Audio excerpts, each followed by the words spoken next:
అమెరికాలో ఒక భూకంపం రాబోతుందండి. ఎప్పుడో అణికి తొక్కిన ఆ భూకంపాన్ని ఇప్పుడు కోర్టు దుమ్ము దులిపి, అంటే సీల్ అయిన ఫైల్స్ని ఇప్పుడు ఆ సీల్ తీసి ఓపెన్ చేసి ప్రపంచానికి చూపిస్తుంది.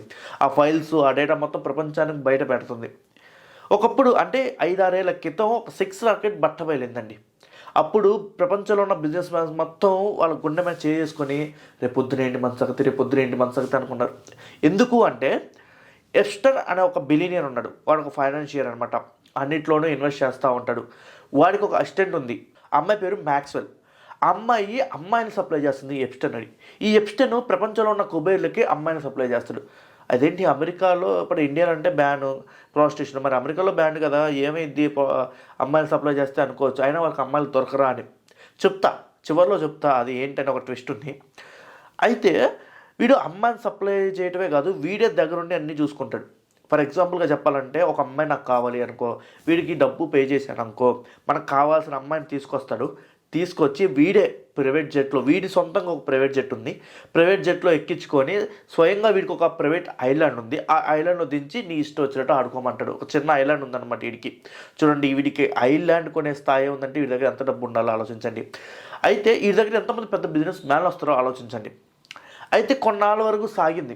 అయితే ఎక్కడో అక్కడ తేడా కొట్టి వీడి మీద కేసులు పడ్డాయి. కేసులు పడిన తర్వాత రుజువైంది వీడు ఇలా ప్రాస్టిట్యూషన్ చేస్తున్నాడు, పెద్ద పెద్ద బిలియనర్స్కి అమ్మాయిలు సప్లై చేస్తున్నారని. అయితే వీడిని 2019లో అరెస్ట్ చేశారు. ఈ మ్యాక్స్వెల్ అమ్మాయిని అరెస్ట్ చేశారు, ఎప్స్టన్ అనే వాడిని అరెస్ట్ చేశారు. అరెస్ట్ చేసి జైల్లో చిప్పకూడి పెడుతున్నారు.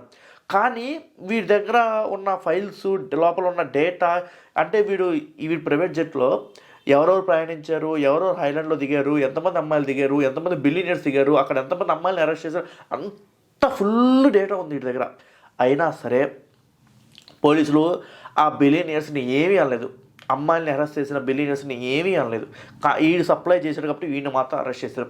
ఎందుకంటే వాళ్ళకి ఏమన్నా అయితే మాత్రం, ఆ బిలియనర్స్కి ఏమైనా అయితే స్టాక్ మార్కెట్ కుప్పకూలిపోతుంది. అంటే అర్థం చేసుకోండి, స్టాక్ మార్కెట్ని గింగరాలు తిప్పే బిజినెస్ మ్యాన్లు అనమాట వాళ్ళు. ఇప్పుడు వాళ్ళు ఎవరెవరని చిన్న హింట్ ఇస్తాను, ఎందుకంటే వాళ్ళ పేర్లు కనుక బయటకు చెప్తే నా ఛానల్ పోతుందండి, ఖచ్చితంగా పోతుంది. నేను ఎన్ని ఆర్టికల్స్ చదివానో ప్రతి ఒక్క ఆర్టికల్, పెద్ద పెద్ద పెద్ద జర్నలిస్ట్, పెద్ద పెద్ద న్యూస్ ఆర్టికల్స్లో పేర్లు తెలిసినా కానీ వాళ్ళు ఎవ్వరు పేర్లు ప్రకటించలేదంటే అర్థం చేసుకుని మనం కూడా ప్రకటించకూడదు. సో కొన్ని ఉదాహరణలు చెప్తాను మీకు. ఇప్పుడు మన ఫోన్లో top rating search engine apps ఉంది కదా, వాళ్ళ ఓనర్స్, లేకపోతే టాప్ రేటింగ్ ఉన్న ఈ-కామర్స్ యాప్స్ ఓనర్స్ కానీ, లేకపోతే ఎంటర్టైన్మెంట్ సంబంధించిన యాప్స్ ఓనర్స్ కానీ ప్రపంచవ్యాప్తంగా గుర్తుపెట్టుకోండి. సో ఇక్కడ నేను హింట్ ఇచ్చాను అంతే. అంత పెద్ద బిజినెస్ మ్యాన్స్ ప్రపంచం మొత్తం వాళ్ళ చేతుల్లోనే తిరుగుతుంది అనమాట. ఇంకా పర్టికులర్గా చెప్పాలంటే జెన్జీ పీపుల్ మొత్తం వాళ్ళ చేతుల్లోనే ఉన్నారు. వాళ్ళు సృష్టించిన యాప్ల్లోనే వాళ్ళు పనిచేస్తున్నారు, వాళ్ళు సృష్టించిన యాప్ల్లోనే వాళ్ళు ఉద్యోగాలు చేస్తున్నారు, వాళ్ళు సృష్టించిన యాప్ల్లోనే వాళ్ళు కంటెంట్ క్రియేట్ చేసుకుంటున్నారు. అది అనమాట జెన్జీ పీపుల్ మొత్తం వాళ్ళకి ఇప్పట్లో ఉందన్నమాట ప్రపంచం. మళ్ళీ చెప్తున్నా. సో అదంతా అక్కడితో అయిపోయింది కదా. 2019లో వాడిని అరెస్ట్ చేశారు కదా. అరెస్ట్ చేసిన తర్వాత కొన్నాళ్ళ తర్వాత అదే జైల్లో వాడిని చంపేశారు. అనుమానాస్పదంగా చనిపోయాడు. అంటే ఫర్ ఎగ్జాంపుల్గా అండి, మన దేశంలో ఎన్ని సినిమాలో చూడలేదు మనం. ఇప్పుడు డబ్బు ఉన్న వాళ్ళు వీడు ఎక్కడున్నా మనకి డేంజర్ అనుకుంటే జైల్లోనే చంపేనా, ఎన్ని సీన్లు చూడలేదు మన సినిమాల్లో. సో అలానే ఇది కామన్ థింగ్ అండి. ఎందుకంటే వాడు పేర్లు మొత్తం కోర్టులో బయటికి చెప్పేసిన కోర్టు కానీ గవర్నమెంట్ కానీ తొక్కి పట్టింది, ఎందుకంటే పెద్ద బిజినెస్ మ్యాన్ కాబట్టి.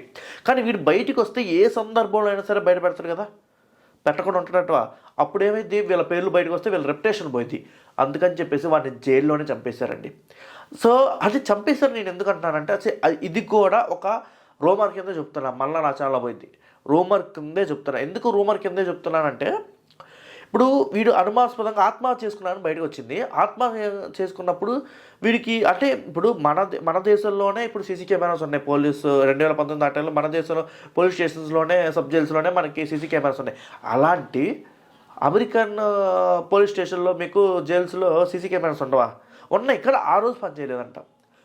ఆ రోజే సెక్యూరిటీ గార్డ్స్ ఆ టైంలోనే బయటికి వెళ్ళారంట. ఇంకా అర్థం చేసుకోండి. ఇంత క్లియర్గా చెప్తే మీ ఇష్టం. ఇంకా ఇంత క్లియర్గా అందరికీ తెలిసిన రూమర్ అది.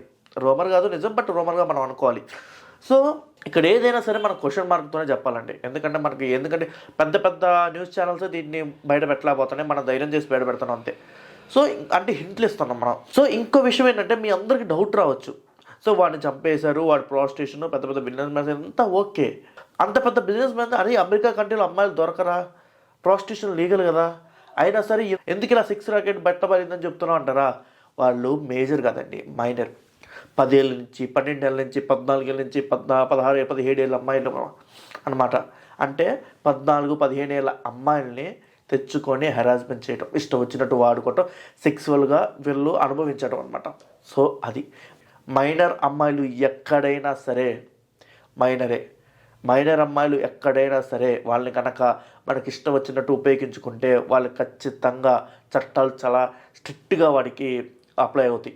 సో ఇక్కడ వీళ్ళు ఎందుకు అప్లై కాలేదంటే తెలుసు కదా, డబ్బు ఉంటే చట్టం ఎక్కడైనా చట్టం అవుతుంది. ఇదిలో గుర్తుపెట్టుకోండి. సో ఈ వీడియోపై మీ అభిప్రాయాన్ని కామెంట్ బాక్స్లో కామెంట్ చేయండి. మళ్ళీ కలుద్దాం వేరే వీడియోలో. ఈ వీడియో డిలీట్ అయిపోయే లోపల మీరు ఈ కథ వినండి.